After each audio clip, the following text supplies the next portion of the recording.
Deixa eu ficar.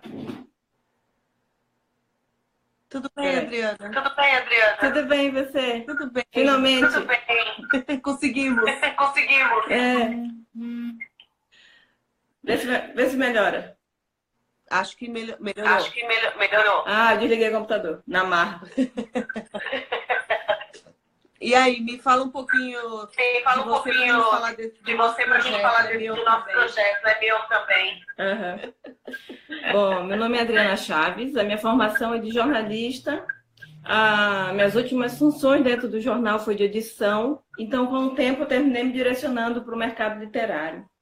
Trabalhei em algumas editoras aqui com livro, mas há 1 ano e meio fundei uma em sociedade com o Tony Moraes, que é um amigo e um sócio maravilhoso, a Monomito Editorial. A gente lançou nossos primeiros livros no segundo semestre do ano passado, já no final. Então, era o plano, a gente vai lançar no máximo 3 livros esse ano passado. E esse ano, não, minto, desculpa, 2 livros ano passado. E esse ano ficou tudo para esse ano, na verdade, mas ficou tudo agora para o segundo semestre. Então, a gente não está ainda fechando em nenhum tipo de gênero específico, a gente está fazendo algumas experimentações, mas a gente flerta muito com o pessoal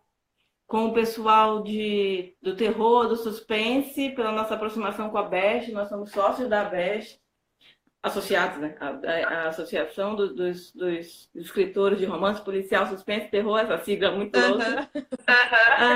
Desde então eu tenho editado muito. Entre os meus autores eu estou famosa por ser má, mas eu considero que eu adoro editar, adoro preparar. Eu gosto de gato também, mas eles atrapalham. Eu adoro editar, adoro conversar com o autor sobre plot, sobre a construção do personagem. Personagens eu considero o elemento mais importante de um livro, e isso está muito ligado a mim, porque quando eu fazia reportagens e eram grandes, eu sempre puxava pelas pessoas e não pelos fatos. E então, para falar delas, então eu acho que a construção do personagem é a coisa que eu mais me especializei. Mas eu gosto de trabalhar o texto, a estrutura narrativa, enfim, eu gosto muito de editar.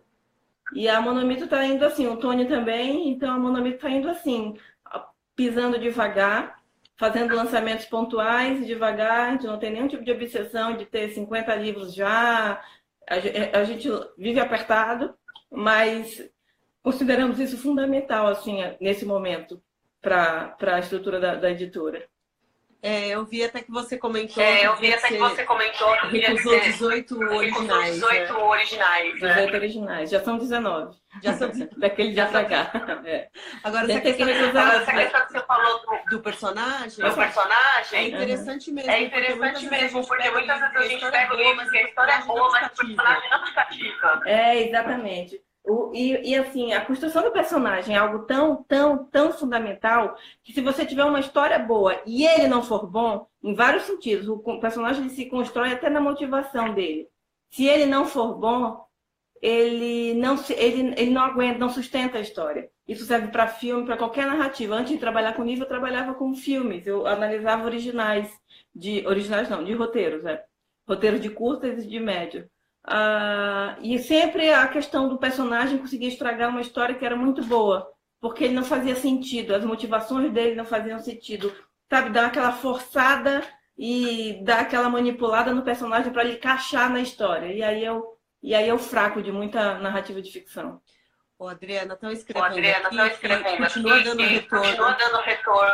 Talvez dê uma baixadinha. O teu também está dando retorno para mim. No áudio. Deixa eu ver. Melhorou? Pessoal, melhorou? Ainda está com retorno, mas não está dando a microfonia. Aqui está dando... Agora não tem microfonia na sua voz também. Mas estava. E aí, me conta o seguinte, Adriana, você nunca pensou em escrever nada, além do ser jornalista? Gente, olha, juro por Deus que a única coisa que eu pedi profundamente é que não me fizesse essa pergunta, mas eu nunca falo antecipadamente, como jornalista, não me permito isso. Sim, eu já pensei, porque como eu fazia, eu não só analiso, quando eu comecei a analisar roteiro, eu fazia roteiro. E tinha uma história que sempre ficou flertando aí, e ela continua aqui, meio que como um fantasma. já comecei, mas não é nada que eu esteja levando a sério como para uma mudança de carreira, etc. Eu estou indo bem devagar nisso também. Acima de tudo, é um prazer, sabe, fazer. Então, quando eu tenho um tempinho, eu vou lá e escrevo. E duas pessoas que leram adoraram, eu fiquei muito surpresa, duas pessoas chatas até, que nem eu. E gostaram muito, eu fiquei ok, mas eu não tenho tempo ainda para escrever, porque por enquanto eu estou me dedicando ao que os outros escrevem. Já mal dorme com o que está fazendo, né? Ainda vai Já mal dorme com o que está fazendo, né? Ainda vai escrever. Exatamente. E me conta, quais são os próximos lançamentos? Tá. Nosso próximo lançamento imediato, eles vão acontecer no mesmo dia, mas é o primeiro livro dessa ordem. Não, tem um que já está no ar, que já está aí, já saiu da pré-venda e vai ser lançado no dia 1º de dezembro. Chama Confinados. É um livro de contos, é sensacional.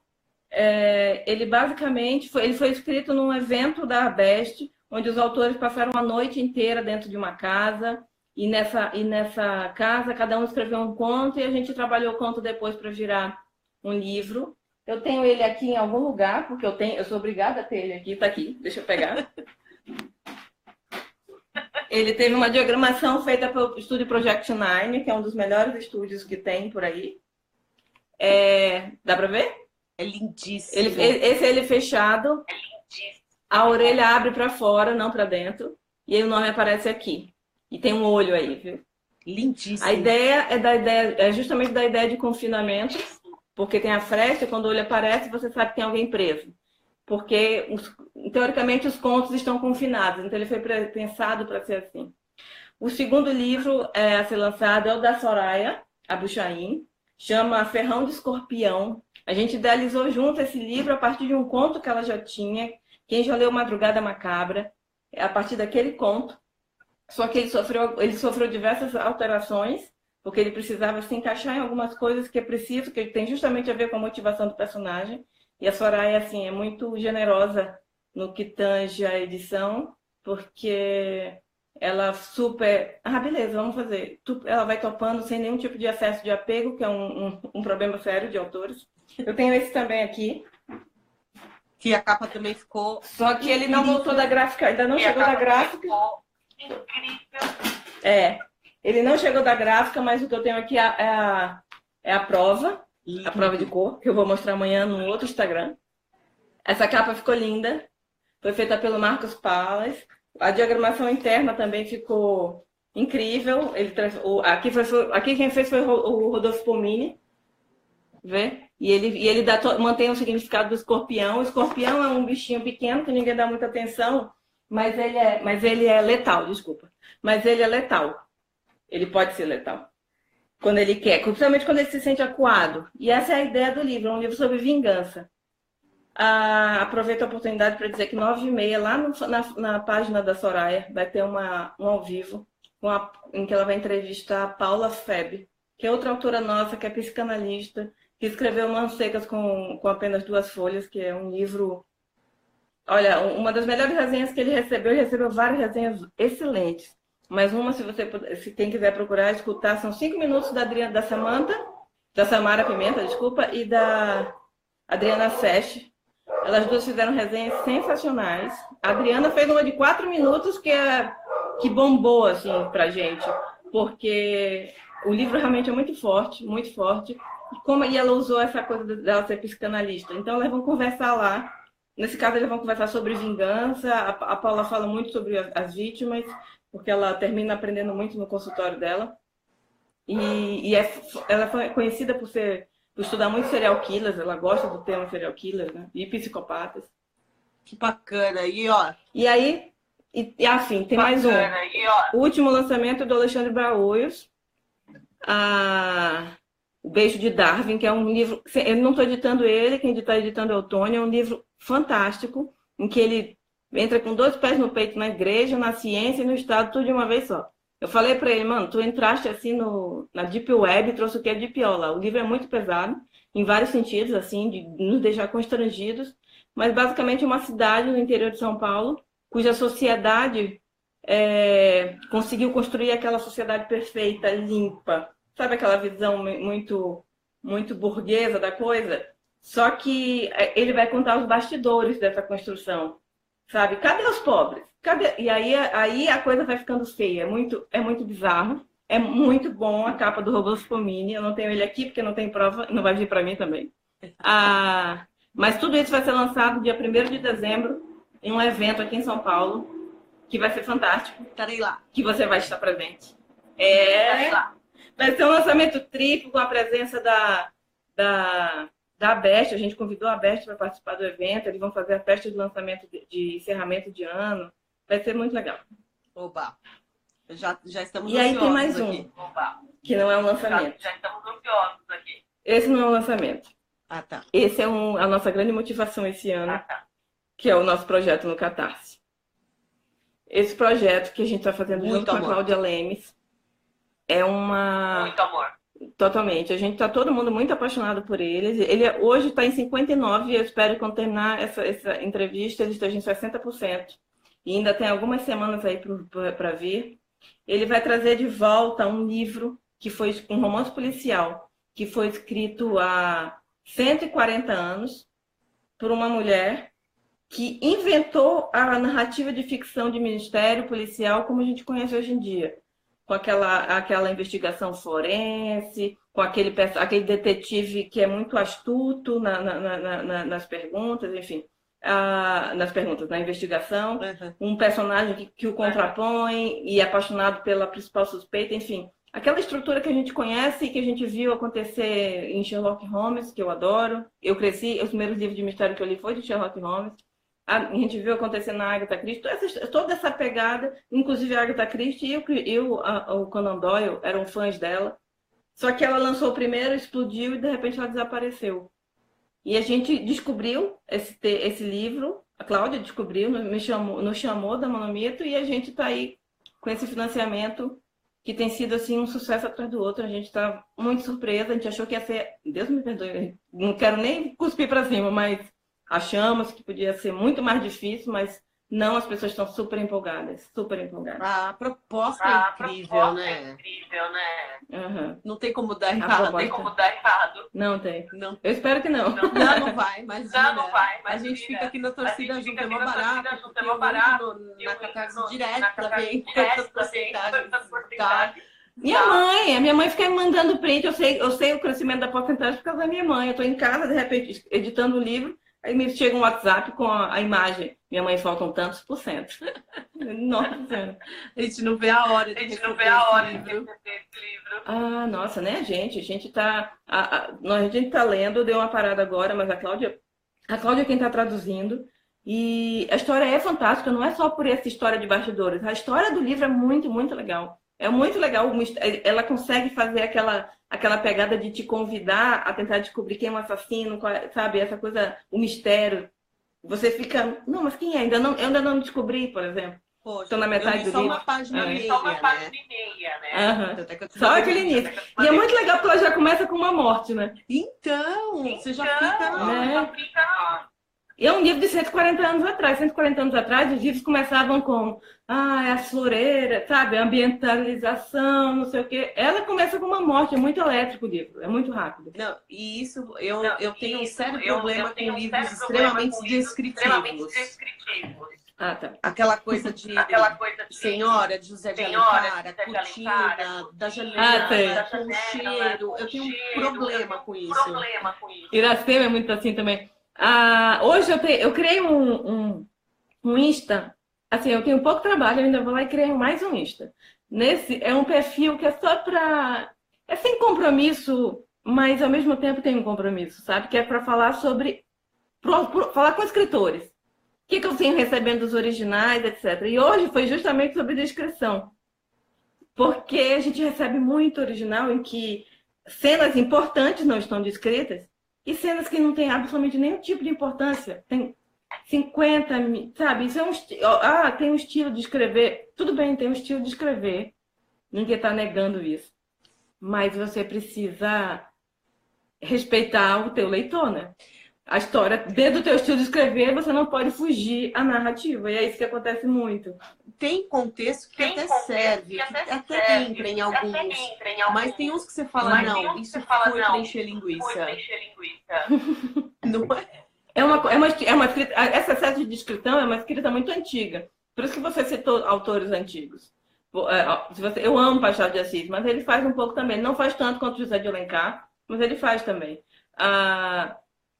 Para aquela época, um tempo mais devagar, a leitura mais devagar era mais interessante.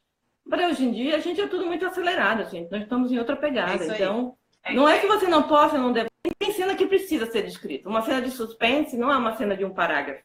Ela demora, é passo ante passo. O suspense tem uma hierarquia de informações que você tem que saber colocar, porque senão você entrega muito jogo, mas você também não pode se arrastar demais, saber fazer. Mas ela pede uma descrição, por exemplo. Eu gosto de descrição bem feita, assim. Eu não gosto de você me dizer que abriu a porta rapidamente, foi... Não, sabe, ou então havia um ambiente muito silencioso.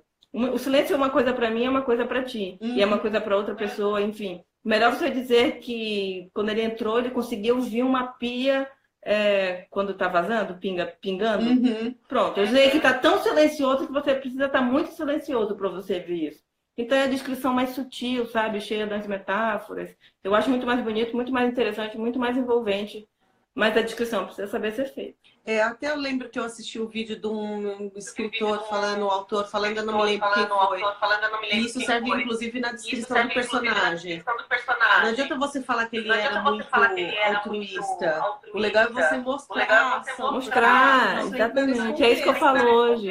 Você não fica contando. Eu contei que... Eu pego muito original assim, contando que a cena X aconteceu, contando como a Bianca reagiu à informação. Não me mostra a Bianca. E o pior é que isso acontece às vezes em cenas que são fundamentais para a história.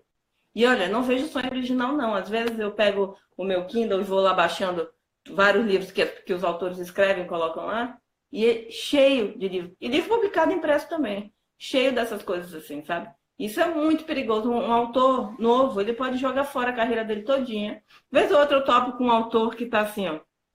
Não quero mais, vou desistir. Ninguém dá atenção para a literatura no Brasil, não sei o quê. Mas, sabe, fazer uma autocrítica e saber o que é que você está fazendo de verdade pela literatura no Brasil. Teu papel como autor, teu primeiro papel como autor é fazer bem feito. Mas essa ansiedade de publicar, de jogar para todo mundo ver, não sei o quê... Termina que você queima o filme de forma geral, mas acima de tudo você queima o seu filme. E então, assim, eu tô autor bom, né?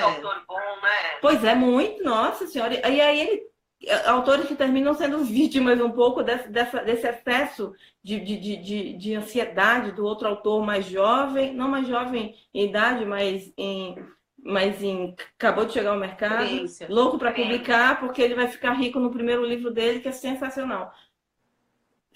Cara, 1 em 1 milhão. Todo mundo quer a história da J.K. Rowling, sabe? Mas a história da J.K. Rowling já aconteceu. A sua história é outra. E aí eu tenho falado muito com autores que chegam já querendo desistir, já querendo... Tô cansado porque eu tô me esforçando muito, eu vendo, eu faço perfil, eu divulgo. Tá, mas o que você está divulgando? Porque perder um leitor é a coisa mais fácil do mundo. É muito fácil perder um leitor. O difícil é conquistar. Agora é quase impossível você reconquistar. Então você tem que tomar muito cuidado com o que você vai dar pela primeira vez para ele. Porque se ele nem conseguir digerir aquilo, ele não vai ler a segunda vez, ele não vai tentar de novo. Então o trabalho da Monomito tem sido muito voltado nesse sentido, assim, de conversar com autores sobre... A gente tem publicado autores que são bons, mesmo que sejam iniciantes. Tudo precisa de edição, mas todo texto precisa de edição. Mas a gente tem buscado, por isso que a gente tem demorado tanto, textos amadurecidos. Você não precisa estar com um texto fechadinho, redondinho, mas ele precisa estar amadurecido. E o trabalho de edição é essencial, porque eu já peguei alguns livros para ler, e você fala, faltou aqui a edição, você encontra erros em português no meio. É grotesco, eu paro, eu nem continuo. E ainda tem a coisa das pessoas confundirem, porque às vezes não tem um erro de português. Ele terminou o livro, pagou um revisor e está bem escrito gramaticalmente. Mas o livro Sábado agora eu vou dar um curso em que é justamente isso, que vai falar a vida do livro. E as pessoas não entendem que o livro tem várias mãos dentro de uma editora. E não passa só. O revisor é o último. Antes do revisor tem... Quantas histórias eu já peguei que não tem coerência? Isso que a gente está falando, por exemplo, a história em que um personagem ele tinha que ser uma mulher. Naquela situação, a personagem tinha que ser uma personagem mulher. E aí você explica para o autor e o autor vai lá e diz, pô, verdade, funciona. Porque com o homem não está funcionando. Isso é uma coisa que só a edição vai te dizer. Nem a leitura crítica necessariamente não te fala, dependendo do leitor crítico. Depois ainda tem a preparação que vai trabalhar o texto. Então, e só em seguida vai vir a revisão. Quantos livros eu já peguei que não tem coerência? Eu vou sem mostrar a capa, eu vou mostrar para você um livro que uma blogueira me deu de presente.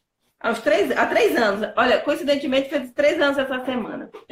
E ela republicou o post e disse assim, aí, já leu? E todo ano ela faz isso. E eu lembrei que realmente ano passado eu havia começado a ler, porque é um livro lindo, a capa é linda. Olha, lindo ele é mesmo. Mas eu vou te mostrar. Só que eu sou do tipo que risca. Se você sofre com isso, desliga agora. Porque não você vai ver. Eu dobro a página do livro. Ótimo. Eu não tenho isso. Eu ponho meu gato para marcar. Não tenho essa, não. Eu vou te mostrar a primeira página com a caneta. Dá para ver? Essas são as marcações. Eu não conseguia ler porque meu cérebro não comporta isso. Essa é a terceira página, que é mais fácil mostrar. Vê? Isso são erros de edição. Não estou falando nem de gramática, nem estou te falando de preparação. Tem um pouco de preparação, mas é erro de edição. Não tem coerência as informações. Sabe? E é muito incrível, assim, porque as edições são editoras e elas não têm, às vezes, a pessoa da edição. Eu tive uma experiência agora com Confinados, que é esse livro de contos, e alguns autores falavam no privado, a gente tem um grupo no WhatsApp, mas falavam no privado para mim, que já tinham... eu pedia para não citar o nome da editora, e eles generosamente não citavam. Mas me contando as experiências A, B ou C que tiveram com outras editoras, em que não existe uma edição do texto. A edição do texto não é edição de texto. Edição do texto não é edição do texto. A edição da história do livro não é edição do texto. É alguém que te questione por que você escolheu esse caminho para o personagem. Por exemplo, eu tive um texto que a autora foi maravilhosa, do Confinados, em que o personagem ia para o Haiti. Aí eu falei assim, pô, vou ter que dizer para ela. Cara, é meu papel dizer para ela, não faz o menor sentido ele ir para o Haiti. Não é, e para o Haiti não é ir para o Rio, não é fácil assim. E o personagem era um conto, sabe? Então não pode ser muito complexo o processo. E aí eu conversei com a Rê, não, beleza. Aí eu dei sugestões, é isso que o editor faz. Você não pode só apontar o erro, você tem que dar a sugestão também. Se ele fizer isso. E pronto, a gente mudou o plot dela. Não a base do plot, mas só a estrutura dele. E tudo que ele fez no Haiti, ele fez aqui. Entendeu? Porque tinha como fazer aqui. Um editor tem que questionar nesse sentido. Perfeito, isso é perfeito.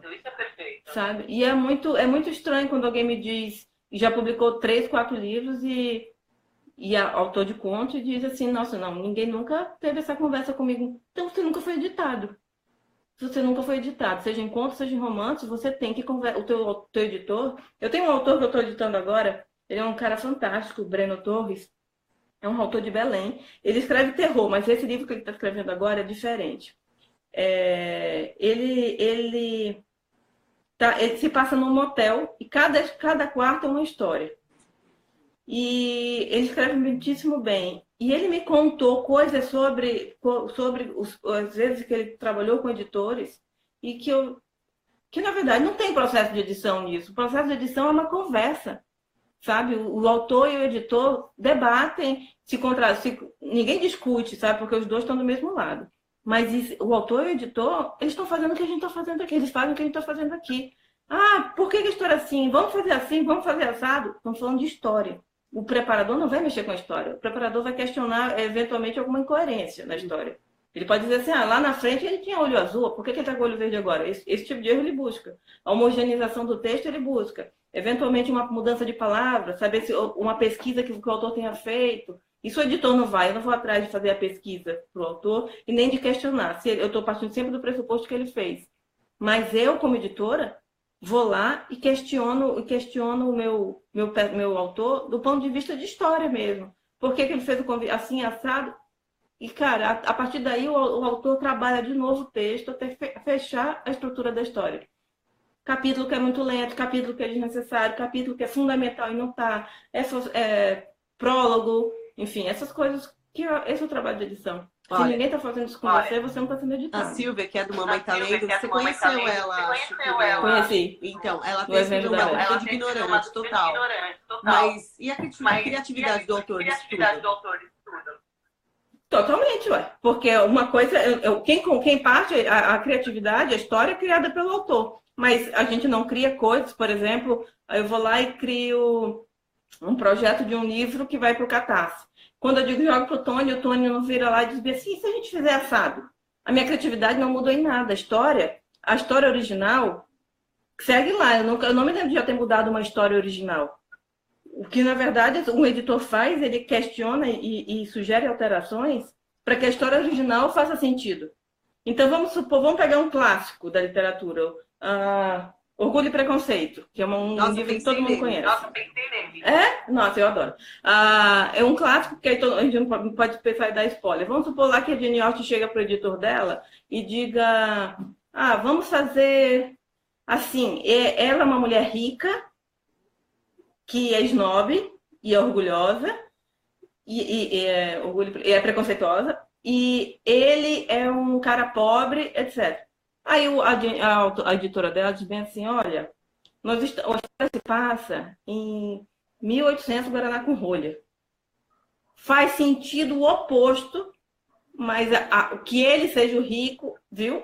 A base da história é a mesma. Sim. Um amor que vai se construir com o tempo, não sei o quê. Mas o meu papel como editor não é atingir a criatividade, não é minar a tua criatividade, é fazer com que ela seja coerente com a história que você quer contar. Entendeu? Certíssimo. Não funciona então se for uma mulher rica, pode, mas não Orgulho e Preconceito, teria que ser outra história. Porque para aquela dali tem que ser da jeito como tá. Uhum. Perfeito. Olha, eu como leitora só tenho que agradecer esse trabalho, porque é importantíssimo você pegar um livro tão bem estruturado assim. Uhum. Faz toda a diferença na leitura. Faz, total. É muito difícil continuar um livro que não... E as pessoas não sabem que o problema é da edição. Nossa, esse autor não escreve bem. Às vezes não teve edição. Às vezes a história é muito legal. Ele é muito criativo. Aliás, uma coisa que eu não tenho muito do que reclamar, não. 70% dos originais que chegam são muito, muito, muito criativos. Muito criativos. Isso é muito legal. Às vezes, o problema desses 70% é que 90% deles está mal estruturado. E às vezes a estrutura dele está tão complexa, está tão complicada, que nem a edição vai conseguir mudar. Ele teria que começar quase que tudo zero. Aí esse, por exemplo, eu não posso pegar. Porque eu não tenho nem tempo, nem o autor vai ter essa disposição de reescrever. Muito autor acaba nem aceitando, né? Exatamente. Eu nunca tive esse problema da não aceitação. O que, eventualmente, existe a não aceitação pontual.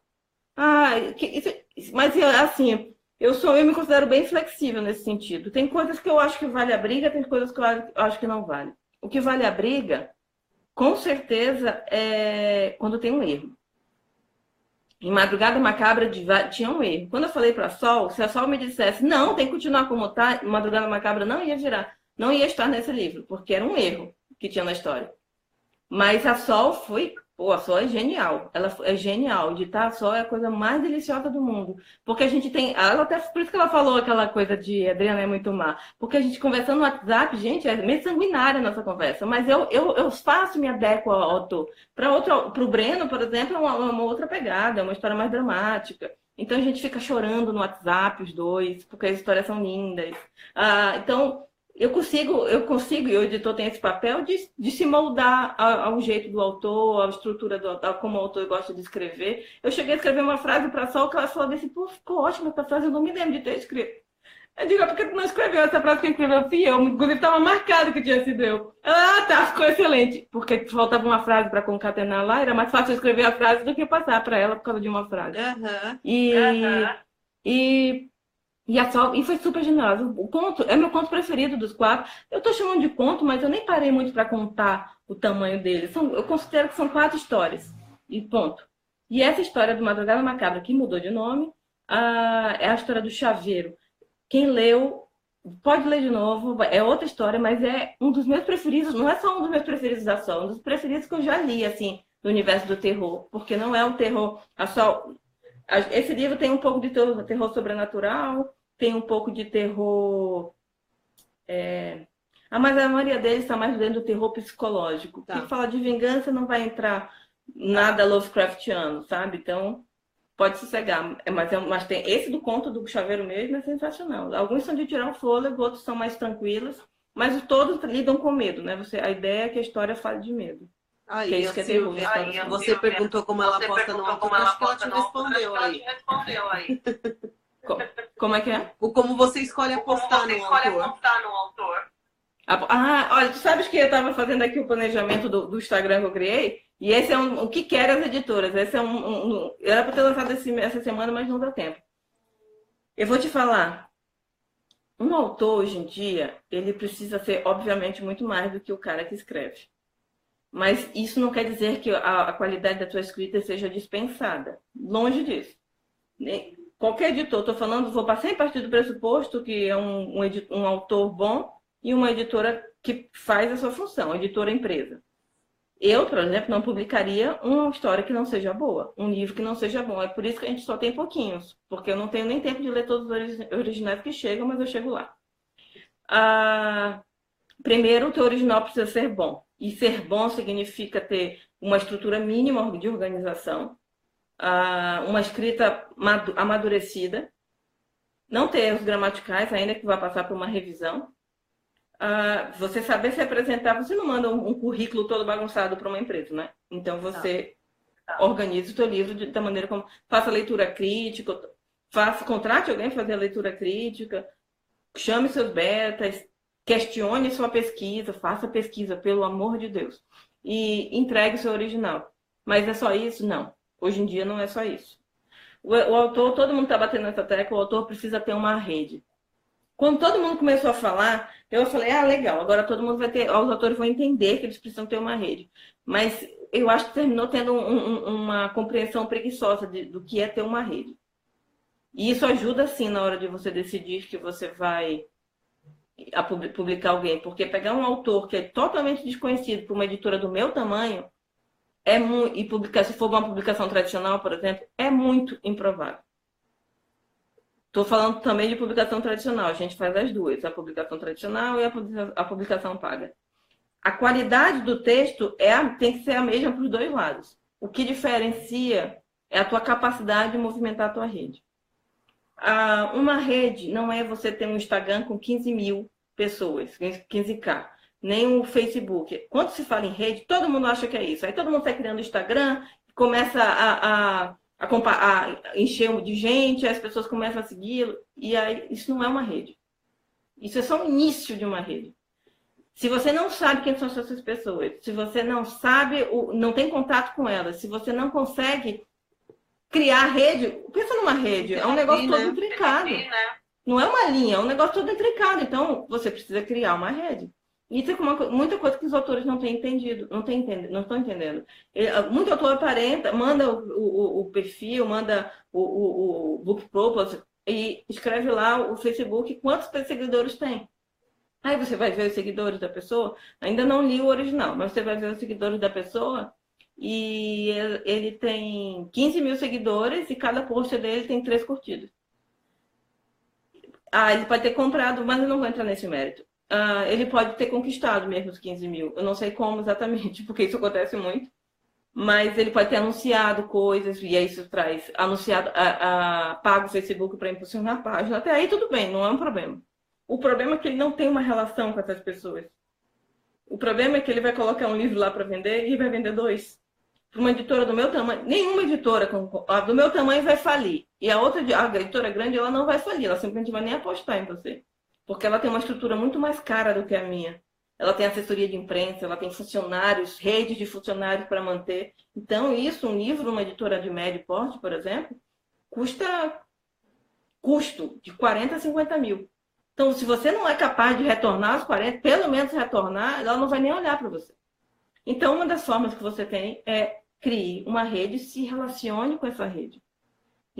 Invente maneiras de ter o contato delas. Internet, Facebook, mano, não passa. Eu tenho lá, sei lá, um monte de página que eu sigo, um monte de autor que eu sigo. Quantos passam realmente na minha feed? Um pouquinho, sabe? Se ele não funcionar, só vai passar um pouquinho. A palavra hoje para isso é o engajamento, né? Exatamente. Então, uma das formas... E agora eu digo, se acabasse de uma hora para outra, Instagram e Facebook, acabou a tua rede, então você não tem uma rede. As pessoas falam, mas você sabe o que é o mais seguro hoje em dia? É e-mail.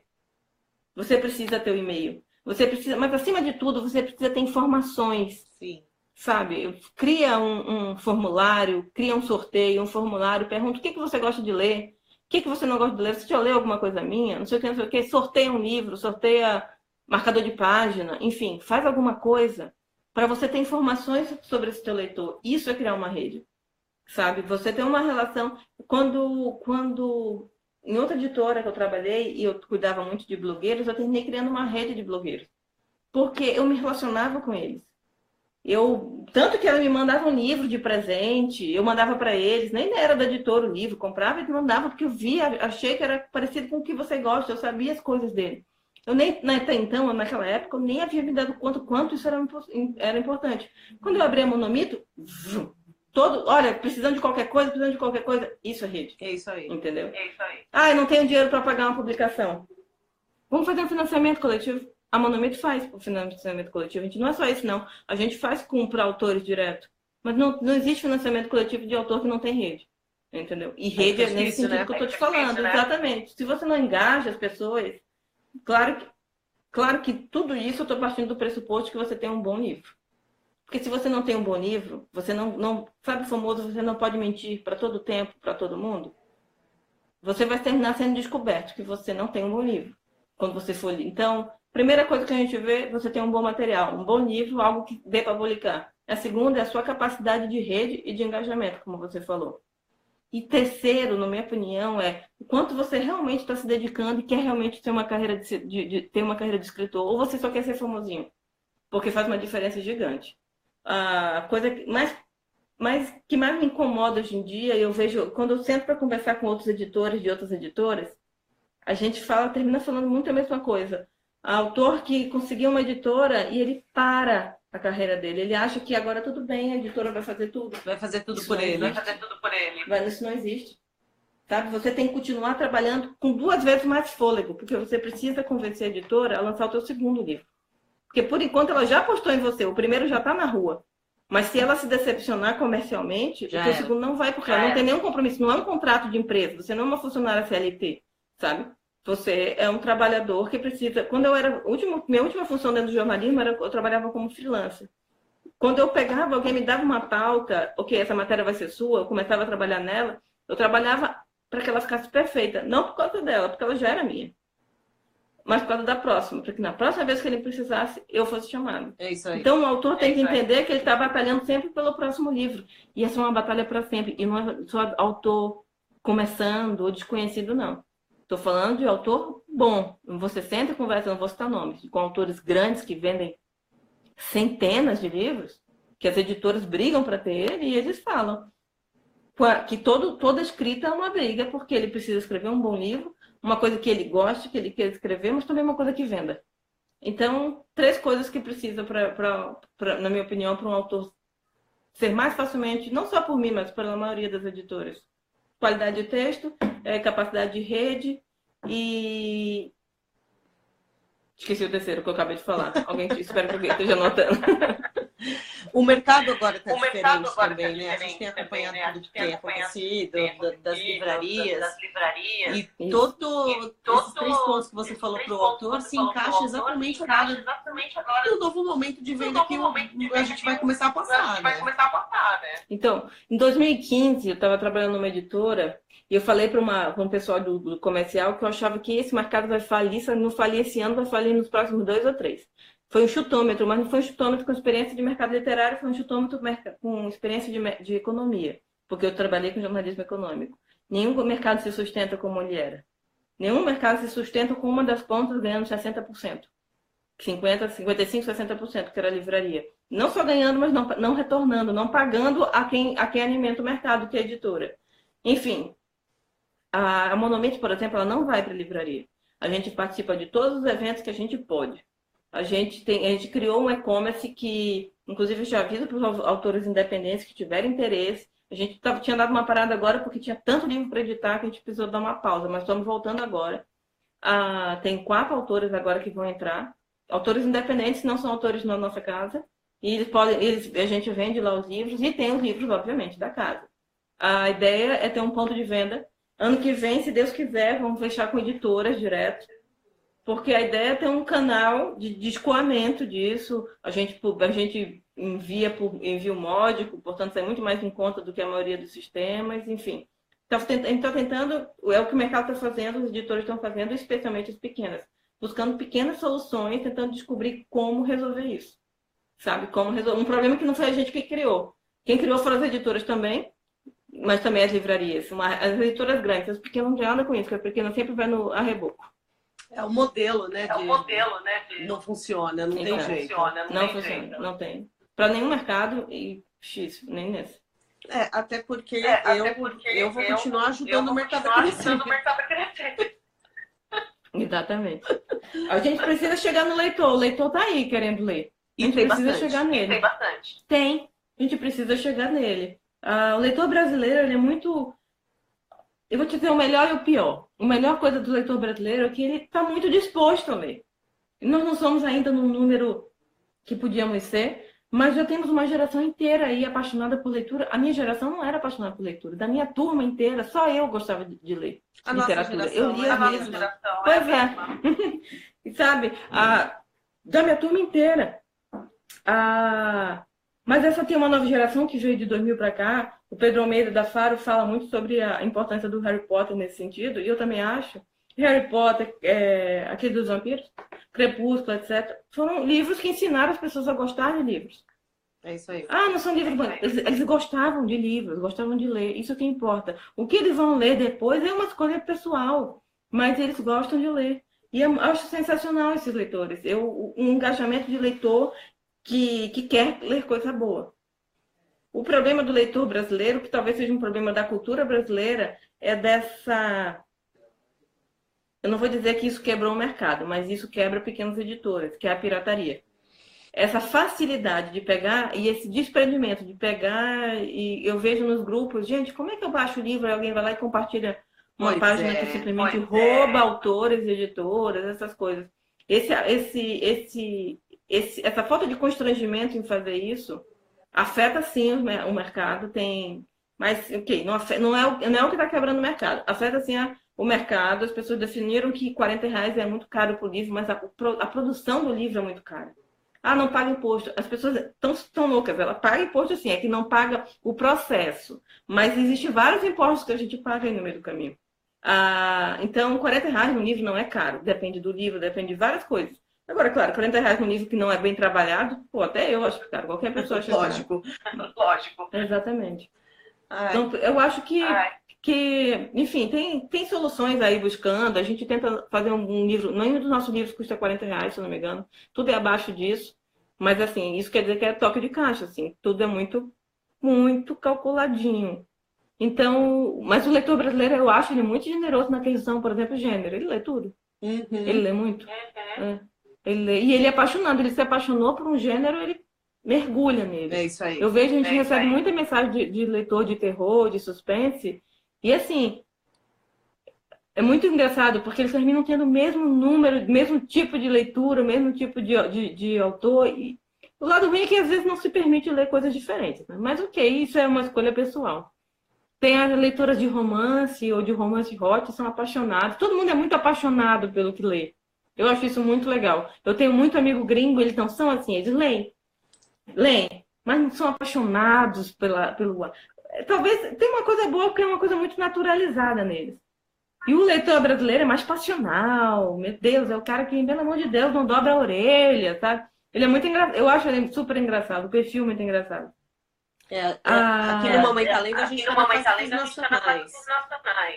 Eu tô lendo Marina Carvalho agora. Até vou fazer live com ela semana que vem, já aproveitar o jabá. Tô adorando romance de época brasileiro, nunca tinha lido, pô, super histórico, muito legal. A Silvia, super apaixonada pelos suspense brasileiros. Então, assim, a gente tá adorando essa vibe. E é isso que você fala, a gente é apaixonado mesmo. O leitor brasileiro tem uma característica de ser como todo fã. Ele é fã, e como todo fã, ele eventualmente pode incomodar. Mas, acima de tudo, a gente gosta muito, porque a gente consegue falar com ele. A gente consegue falar porque a gente termina. A leitura brasileira eu não estou me excluindo, não. Estou me incluindo, inclusive. Em quase tudo. Eu só não baixo PDF, só não baixo pirata, nunca baixei. Nossa, mas fora isso, eu estou fazendo toda. Eu sou apaixonada. Eu nunca, até entrar de cabeça no mercado editorial, não imaginava que havia e existe sim um preconceito com literatura nacional que diminuiu muito nos últimos anos. Então, a minha perspectiva é que nos últimos 4, 5 anos, o leitor de livro nacional cresça muito. De diversos gêneros. Tem uns gêneros que eu acho sensacional, que não é o meu gênero favorito, mas eu adoro quando eu leio um livro de um gênero que não é o meu favorito, e eu vejo que está bem feito. Tem uma autora que eu descobri há alguns anos, eu estava no aeroporto, tinha perdido, não, o voo estava atrasado, e aí eu fui baixar um livro mais em conta, ela não era tão famosa naquela época. É uma moça chamada Lucy Vargas. E era um livro, eu acho que eu baixei até o que era gratuito, não queria pagar, eu fui lendo. E é um livro que é mais por pegada hot, não é de executivo, não é nada disso. Mas ele é um livro que a cena de sexo estão lá, né? Então, nesse caso, a cena de sexo é tão importante que termina sendo um livro hot. Mano, mas ela escreve muito bem. Ela escreve muito bem. Isso já faz muitos anos. É recente, eu ganhei de presente de uma amiga que adora livros hot, um livro de época, quando eu fui ver dela. Um livro belíssimo, bem feito. E aí eu fui ler, ela continua escrevendo muito bem. Continua não sendo o gênero que eu gosto, então continua não sendo uma estrutura de história que eu gosto, mas ela escreve muito bem. Eu acho fantástico isso. Que um autor, que eu, mesmo sem gostar de um gênero, é tão bem escrito que eu vou lá e eu consigo identificar que aquilo é bom dentro do gênero que ele se propõe. Os autores brasileiros estão amadurecendo junto com os leitores, porque os leitores aumentaram, na mesma proporção aumentou o número de autores, e talvez até mais. E os autores brasileiros estão amadurecendo também nesse sentido, sobre essa necessidade de... Eu estava falando sobre como tem gente que publica às cegas, mas também tem muita gente hoje em dia que fala e que consegue entender e perceber a escrita como algo que precisa ser trabalhado. Eu falei num evento ano passado, e vou repetir agora, que um problema do escritor é que ele não consegue entender que quando você decide que vai ser escritor, você está optando por uma carreira. Como é que quando a gente escolhe uma carreira, o que a gente pensa? A gente, por acaso, decide que você é médico e pronto, no dia seguinte você é médico? Não, você não vai estudar. Você não vai escolher descobrir qual é qual especialidade você vai seguir.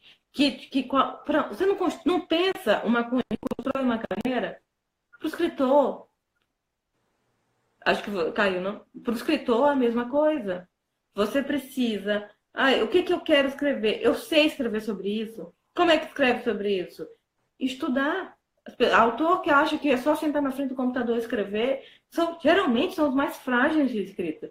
Porque coisas simples, como a construção de uma frase, de um parágrafo, que precisa dar uma conotação de suspense, não tem absolutamente... É mal estruturado. E isso evidencia. Lê obras que você gosta, mas lê com o olhar de escritor. Estuda. Pensa como é que eu construo minha carreira. A primeira coisa que eu vou publicar é um conto ou um romance? Eu vou publicar independente ou vou... Sabe? Pensa a carreira. Esse ano eu vou fazer o quê? Em junho eu vou lançar um romance na Amazon. O que eu preciso fazer para lançar o meu romance que já está escrito na Amazon? Preciso de um editor? Preciso de um preparador? Preciso de um revisor? O que eu vou ter que precisar fazer? Pensa, é mais fácil, você gasta menos, porque você vai gastar, a gente gasta para nossa... Exato, você gasta menos quando planeja. Para todas as carreiras, você gasta, entendeu? Você gasta para ser médico, para ser advogado, para ser jornalista, você gasta para ser tudo, porque você compra livro, você estuda, você faz cursos. Por que para o escritor não vai ser assim? Você gasta, mas você vai gastar com você. É o que vai ficar com você. Estuda, compra livros e melhora a qualidade de escrita. Você quer ser um advogado de porta de cadeia ou você quer ser um melhor advogado? Você quer ser um escritor sei lá, com todo respeito às fanfics, de fanfic? Ou você quer ser um escritor profissional reconhecido, etc, etc. Você quer ter uma carreira e viver do livro, então tome decisões agora. Nada é ruim. Nada é ruim. Mas, até porque eu já li umas fanfics que eram bem escritas. Nada é ruim. Só que você precisa fazer bem. Vai fazer fanfic? Beleza. Faça ótimas fanfics. É isso aí. Entendeu? O importante é a qualidade. Dê o seu melhor. Não abra mão da qualidade. Melhor, né? Vai exatamente, constrói a sua carreira. Sabe, a carreira de escritor precisa ser pensada como todas as carreiras. Então, você que está aí pensando em desistir, vou desistir, não aguento mais, é porque você não está pensando a sua carreira. Sabe, se a gente, quando o cara desiste na faculdade, lá na metade, estou fazendo direito, não quero mais, ele com certeza não pensou.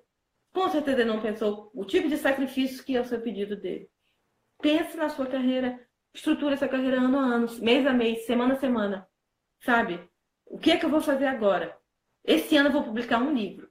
Mas antes eu vou criar um livro e 3 contos. Vou participar de 3 coletâneas. O que eu vou fazer com isso? Você só joga teu livro lá na coletânea, paga às vezes, joga lá o livro na coletânea e nunca mais, ou você trabalha ela depois? Entendeu? Trabalha a sua carreira.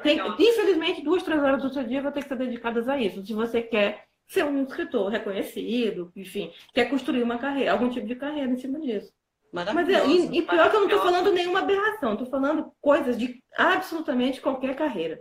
Exatamente. Exatamente. Eu vou escrever para Novo Contexto nesses próximos dias. Eu vou colocar essas suas dicas aí para aspirantes a escritores. Uhum. Porque é importante mesmo, tem que fazer direitinho. Nós leitores agradecemos demais. Então, e vai sempre ter leitor, nunca vai faltar leitor. Nunca vai faltar leitor. E lembra, o autor tem que lembrar de uma coisa que eu falei ainda agora, mas eu vou repetir. É muito, muito, muito caro você perder um leitor. Quando o cara tá lá na Amazon, ele vai baixar no Limet o teu livro, e ele começa a ler, e não tá bom, na 3ª, 4ª página, ele já diz, nossa, não. Ele desliga, ele nunca mais vai abrir esse livro, e é improvável que ele abra outro. Então, essa tua pressa em publicar te custou muito caro. Porque conquistar esse cara de novo é praticamente impossível. Não é impossível 100%, mas é praticamente impossível.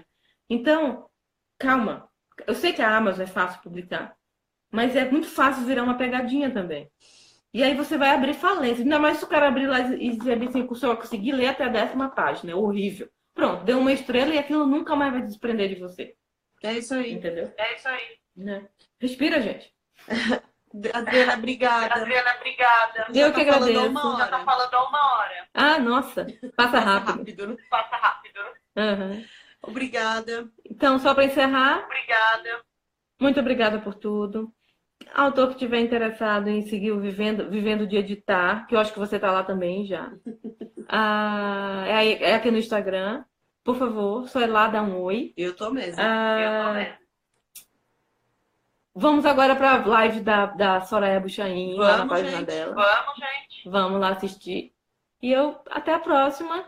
Eu Obrigada pela participo de oportunidade. todas as lives dela. Eu adoro quando eu entro. Ela fala, oi, mamãe tá lendo.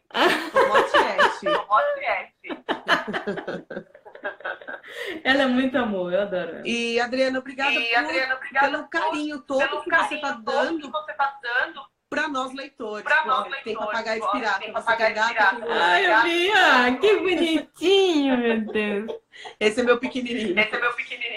Então a gente quer agradecer você por seu trabalho, pelo trabalho da Monomito, porque é isso. A gente quer livro de qualidade, a gente quer continuar lendo. Então, obrigada. Imagina, eu que agradeço. Parabéns. Agradeço as leituras aí. Imagina. Até a próxima. Até. Nos vemos dia 1º pessoalmente de novo. Por favor, dia 1º, um lançamento incrível. Segue lá no evento, tá na página da Monomito no Facebook. Quero ver todo mundo que gosta de terror lá. Eu quero conhecer gente que gosta de terror, escritores que gostam de terror. Vai estar lá, vai ter um monte de escritor lá. Beijo para todo mundo. Obrigada Beijo. para todo mundo que participou. Tchau, tchau.